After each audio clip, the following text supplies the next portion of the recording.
Welcome back to Boilers and Beyond. I'm Jordan Jones. Purdue is one win away from the Final Four after an 68 win over Gonzaga in the Sweet 16. Puts the Boilermakers in the Elite Eight for the second time under Matt Painter. And now Purdue is 40 minutes away from making some school history here. I know it's a little short notice podcast here.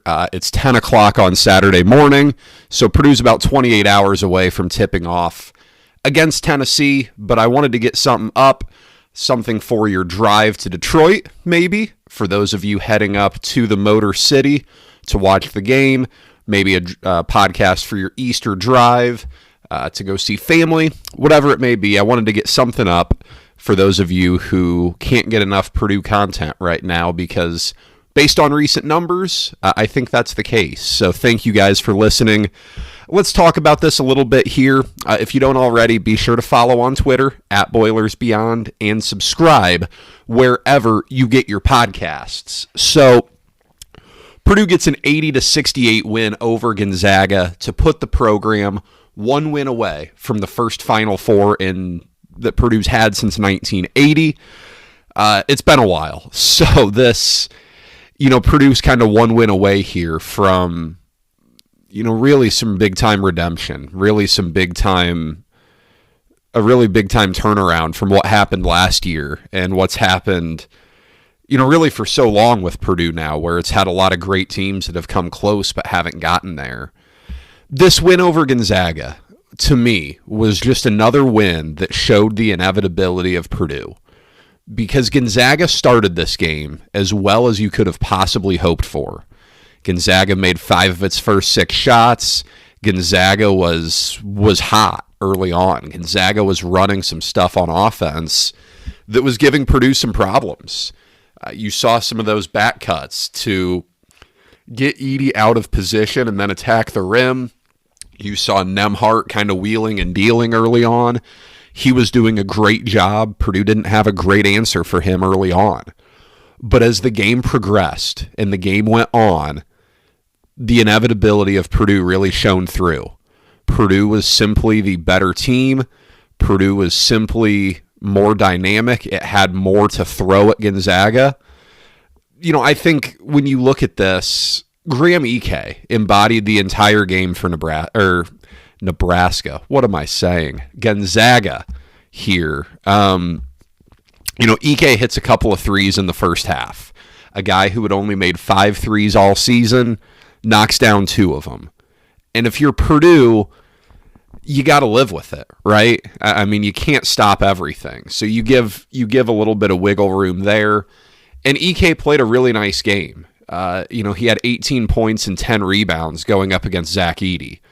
That's as best as you're going to do against the best player in the country. But by the end of the game, he was worn out. He wasn't going to take the 3-point looks. He took one and it didn't look great. And ultimately, he fouls out because you could just see it. He was spent. He'd given everything he had. Kind of the same deal with Greg. He doesn't end up fouling out, but he picks up 3 early ones in the first half. Anton Watson fouls out. Purdue was just a little inevitable for a Gonzaga team that didn't have a ton of depth. Gonzaga only played 7 guys. It played its backcourt of Nembhard and Hickman all 40 minutes each. Meanwhile, you have Purdue where, Purdue only plays 9 guys. And Ethan Morton only plays 6 seconds. But Purdue has the ability to put a guy in for 6 seconds, to go commit 2 fouls, to go check out. That's a depth luxury that Gonzaga simply didn't have. Now, that situation was one you don't see often, but it embodied it a little bit. Miles Colvin comes in for just 4 minutes, but gets Purdue some good run out there. Camden Heide comes off the bench and gives you a couple of buckets. The difference was apparent, and Purdue really just wore Gonzaga down. And by the end of that game, with 10 minutes to go, Gonzaga had given Purdue everything it had, and there was just nothing left to give. A really, really nice performance from Purdue. Early on, Purdue responded really well to Gonzaga's flamethrower start. Gonzaga's 5 of 6 from the field. I think they were like 8 of 10 at some point. But Lance Jones is hitting big buckets for you. The guy has an uncanny ability to come up big when Purdue needs it the most, because he's a good scorer. He's scored a lot for Purdue this year, but he's not your, 20-point per game guard. He's not Carson Edwards, who is getting a ton of shots and everything's running through. That's not the case. He's a guy who is getting a lot of volume, but not everything. But at the biggest times for Purdue, when Purdue needs to just match Gonzaga shot for shot to weather that storm, he's doing it. And that was huge. You saw Purdue come out of the half, and Trey Kaufman-Renn gets going. It's that little thing that Purdue's done, and it's done it a handful of times this year, where it comes out of the locker room and it really locks in on getting the ball to Trey Kaufman-Renn. Purdue did it against Illinois in the game at Mackey Arena. Purdue's done it a handful of other times. Maybe Indiana. Does that sound right? I'm not sure. But it's happened a few times this year. And even though he slipped and turned the ball over on the first one, he gets Purdue some buckets. And then Gonzaga's really worried about the post, and Fletcher Lawyer hits some big-time shots.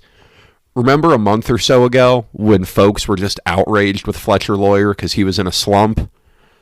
Those days are well past us. He's been terrific for Purdue lately.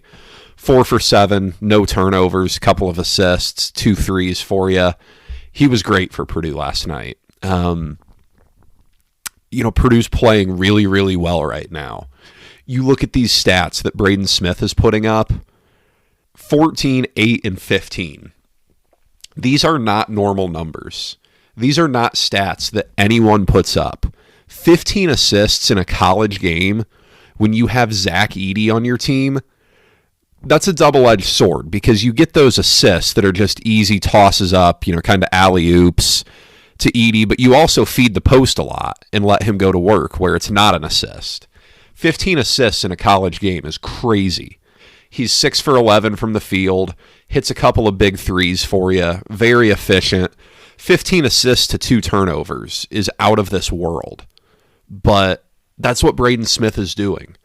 And it's kind of getting normalized. It's what Purdue fans, I don't want to say expect, because that comes across wrong, but it's what Purdue fans are used to. And he has just been terrific for Purdue. He was the best guard on the floor last night.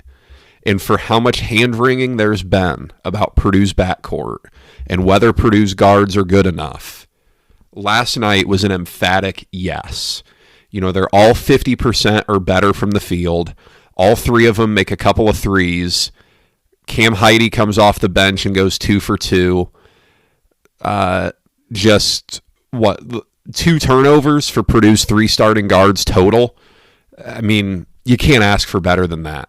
They were tremendous. And that's just another difference, from this year's team to teams in the past. I don't want to just say last year's team, because the guard play is as good as Purdue's had in a while. It's really, really solid. I don't want to sit here and just talk Zach Edey, but again, 10 for 15, 27 points, 14 boards.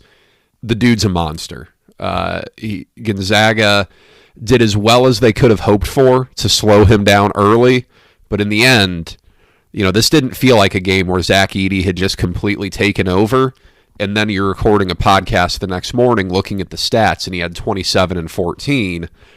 He pretty much took over. Playing 38 minutes in the process, too, that's something else.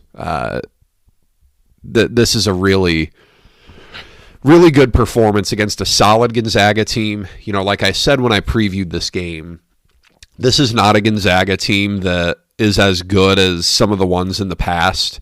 This isn't the Jalen Suggs team with Corey Kispert. This isn't the Chet Holmgren team, Adam Morrison, the team that made the championship game against UNC in 2017. This isn't one of those teams, but this is still a really solid Gonzaga team, runs a lot of good stuff on offense. And really, you hold them to 68. That's not bad. That's not bad at all. So Purdue moves on. Purdue's in the Elite Eight now, just the second time under Matt Painter that Purdue's there, and it gets Tennessee. The familiarity from Maui continues.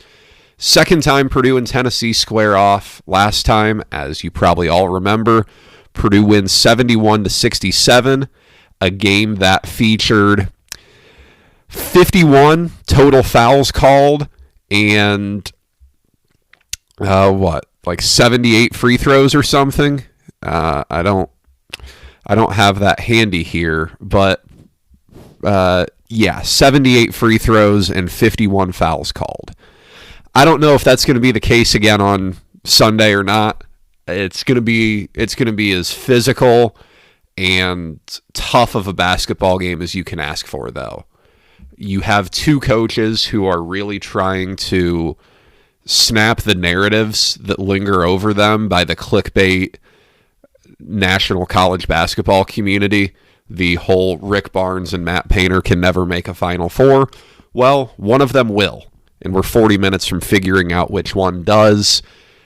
This is going to be it's going to be a tough game. Dalton Knecht is fantastic. He's a great player.